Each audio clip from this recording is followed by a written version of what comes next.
ଜାଣିଛନ୍ତି ସାଙ୍ଗମାନେ, ପାର୍ବଣର ପରବ ଛତୁ ଆମମାନଙ୍କୁ ମନ କିଣି ନିଏ। ଏଇ ଛତୁ ନା କେବେ କେବେ ଫୁଟିଥାଏ।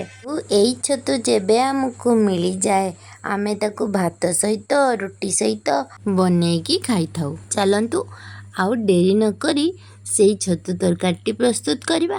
ପ୍ରଥମେ ଛତୁକୁ ବାଛି ଦେଇ ତାକୁ ଧୋଇକି ଭଲ ସେ ଲାଲ ଲାଲ ହେବା ପର୍ଯ୍ୟନ୍ତ ଭାଜି ନେବା। ଭଜାଟି ହେଇଗଲା ପରେ ଆମେ ମସଲା ପ୍ରସ୍ତୁତ କରିବା ଆଉ ଭଜାଟିକୁ କାଢ଼ି ରଖିବା।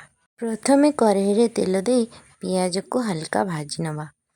ଭଲ ସେ ଭାଜି ହେଇଗଲା ପରେ ସେଇଥିରେ ଟମାଟୋ ଦେଇଦେବା। ଟମାଟୋଟି ଟିକେ ହେଇଗଲା ପରେ ଅଦା ରସୁଣ ପେଷ୍ଟକୁ ପକାଇଦେବା।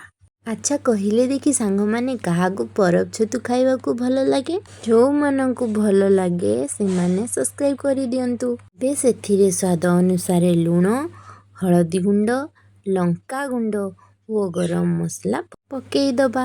ମସଲାଟି ଭଲ ଭାବରେ ହେଇଗଲା ପରେ ଆମେ ସିଝେଇ ରଖିଥିବା ଆଳୁକୁ ଦେଇ କିଛି ସମୟ କଷିଦେବା ପରେ ଆମେ ସେଥିରେ ଭାଜି ରଖିଥିବା ଛତୁକୁ ପକାଇଦେବା। ଆଉ କିଛି ସମୟ ଭଲସେ କଷିଦେବା।